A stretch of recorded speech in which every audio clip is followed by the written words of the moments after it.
Alright, so hello. This is going to be one of the first fountain pen videos that I publish to this channel, so I apologize if the camera angle is off or if the lighting is off, the quality of the video is a little bit poor. I don't really have a better way to showcase what I'm about to show, but I figured that just I would post videos about things that I want to talk about, and fountain pens are something that interests me quite a bit.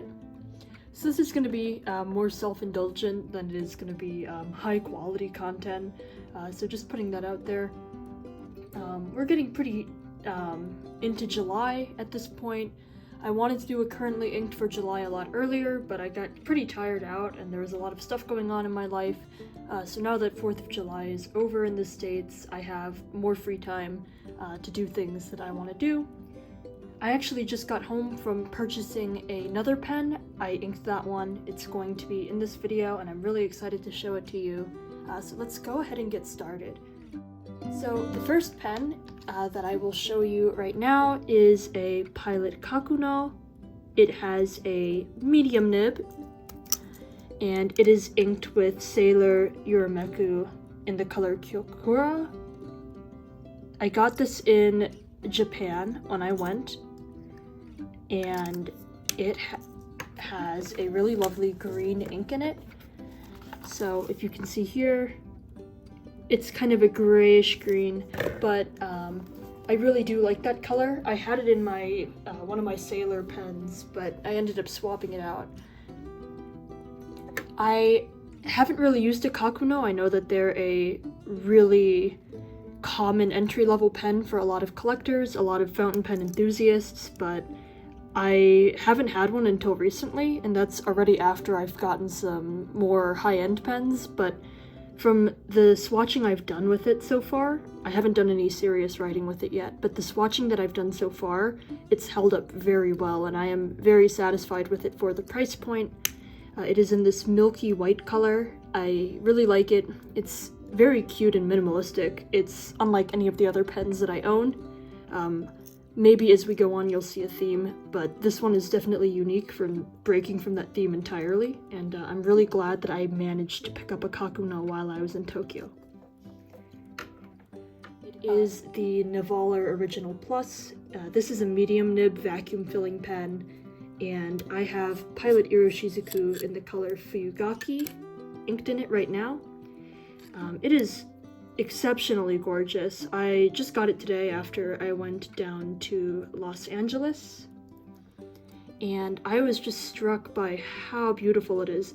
The camera really doesn't do it justice, but it is a translucent white resin body, and the glitter in real life is definitely more red. There's a lot of red sparkles, red and silver sparkles.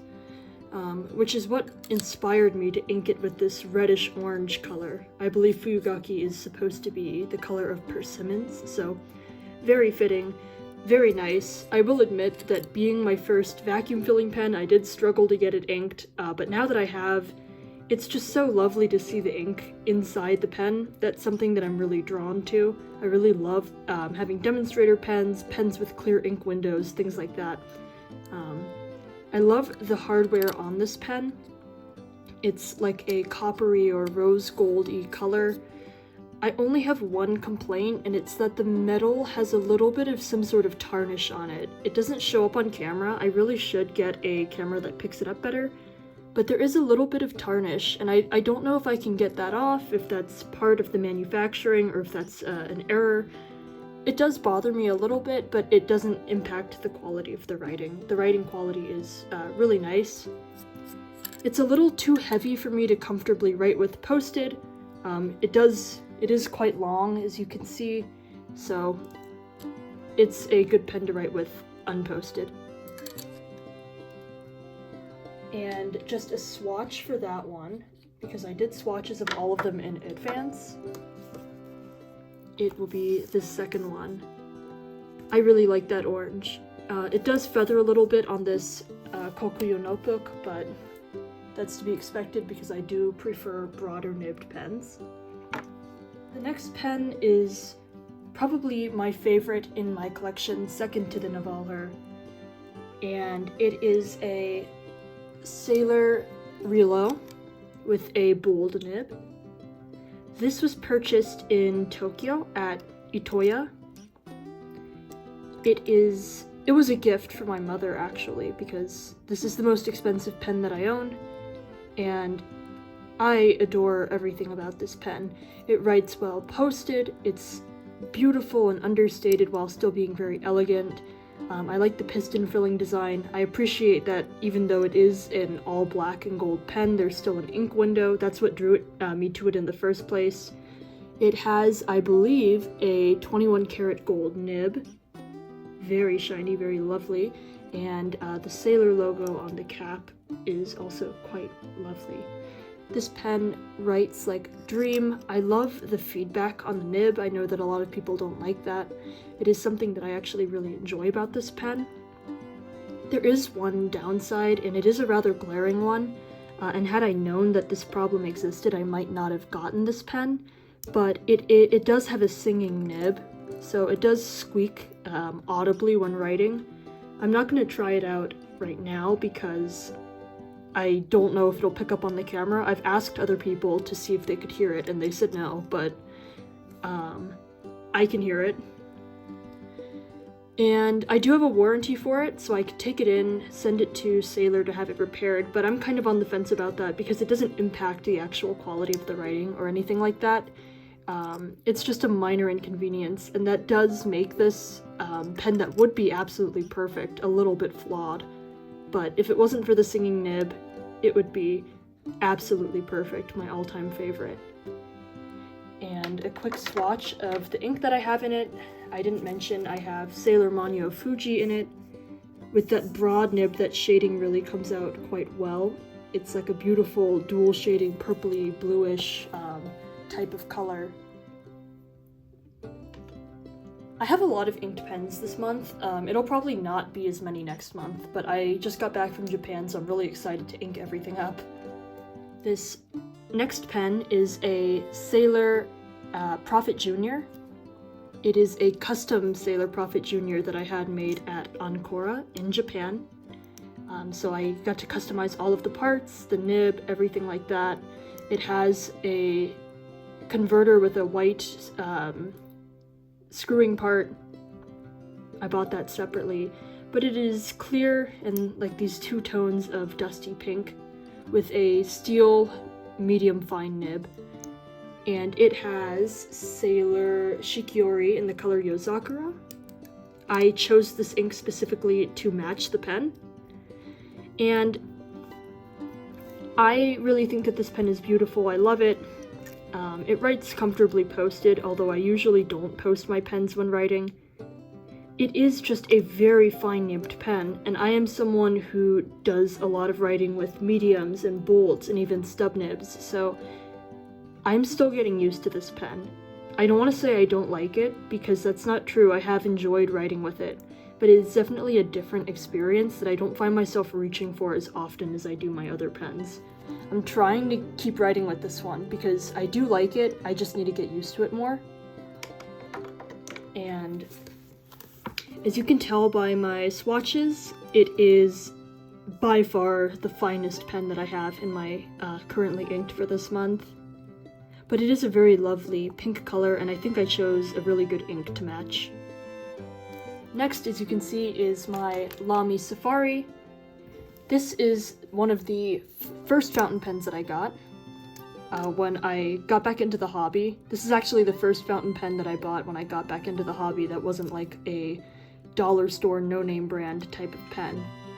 So this is a medium nib Lamy. It has Pilot Iroshizuku Kujaku inked into it. This pen I originally purchased with a extra fine nib, and I ended up hating it, so I got a replacement medium nib, and now it's a go-to pen for me. I really like the Lamy Safari. I know that a lot of people have had mixed experiences with them, especially as entry-level pens, but my experience happened to be quite good. This is a pen that writes comfortably posted because it's quite light. The plastic material that it's made of is quite light. The pen itself is very light. And I chose this turquoise ink because I actually had a turquoise ink. I believe it was Lamy Amazonite from their Gemstone series. That was one of the first inks that I had in this pen, and I really liked it, so I thought that I might as well pay homage to that original inking color. And I really do like it, and I did need a blue, so I decided to put it in this beautiful clear demonstrator. And one more time to look at the swatch. It doesn't pick up on camera. It's darker than Lamy Amazonite by far, so I might go and actually buy Lamy Amazonite when I run out of Fujaku. And I apologize for my pronunciation if anything is off. I know that I'm not the best at pronouncing things oftentimes, so please bear with me. This is the second to last inked pen I have for July. It is a Jinhao X750 with a medium nib and an 18 karat gold plated nib. I really like the snap closure. It's very satisfying. This is a very heavy metal bodied pen. For the price, I would say that the quality is very nice. It's kind of glittery. It doesn't pick up on camera well, but it does have like a multicolored glitter embedded into this black. It's the second pen that I got after my Lamy, and I really enjoyed writing with it at the time, but the ink that I have in it right now is a little bit dry and it tends to hard start these days, so I'm going to try and use it up so I can switch it to a different color next month. Because the ink, I'll be honest, isn't that great. I know that with Jinhao the nibs tend to be hit or miss. I think that the nib is fine on this pen. It's just the ink. It's gotta go. It needs something new in it, so I'll definitely let you know when that changes. As for the ink that's in it, if you haven't already seen, it is Higgins Documental India ink in the color black. I know that a lot of people are going to say, oh, you shouldn't put India ink in fountain pens, that's bad for them. And you're probably right. It's just that when I got this ink, it said that it was fountain pen friendly, the clerk at the store said it was fountain pen friendly, and I haven't really had any actual issues writing with the pen, other than the fact that it tends to hard start a little, and it dries up pretty quickly. The ink is not bad, I just probably wouldn't recommend it to anyone, but I do have like 70 milliliters of it, so I'm trying to use it up when I can. And last but certainly not least, I have a TWSBI Echo. It is a 1.1 millimeter stub with Diamine Writer's Blood ink inside of it. This is the third pen that I got after my Lamy and my Jinhao. I really wanted a piston filling pen and not a converter pen, and I really was drawn to that big ink window that TWSBI Echoes have. And then on Jet Pens, I saw that they had these limited edition colors. I believe these are like the coffee colors. This is the cream, but then they also had espresso and I believe coffee colored ones with this rose gold hardware. And I really was drawn to it. And I really wanted to play around with the stub nib because I do like thicker nibbed pens. I thought that a stub nib would be a lot of fun. And I don't reach for it a whole lot because the stub nib, it does kind of make whatever I'm writing look a little bit unique. My handwriting isn't anything special, so with stubs I don't do anything like fancy, but it is fun to write with, especially with inks that shade a lot. With the Writer's Blood, it doesn't really show up that well. I just really like the look of the Writer's Blood through this giant ink window. It definitely does look like blood in person. So I'm probably planning on emptying this pen at some point and not refilling it with Writer's Blood and getting a lighter color that shows off shading. So I'm really excited to do that. But yeah, that was my currently inked for July. I'm really excited to share my fountain pen journey on YouTube, even if the quality of the videos is a little bit lacking at first. But I'm really happy that you joined me today, If you're interested in seeing more of this kind of content, feel free to subscribe or like the video or comment or whatever people do on the YouTubes. And I was really happy to get to share all of this with you. I'll definitely be back to do a haul on the things I got in Tokyo, because I did get a lot of things, a lot of stationery, a lot of pen stuff, a lot of inks. So I'll definitely be back when I have time to make content like that. And then I'm also probably going to do a currently inked every month. So even though my collection is rather small compared to others, I am still very excited to showcase my fountain pen hobby, my fountain pen collection. I'm really happy to be in this community and to share my love of pens with all you wonderful people.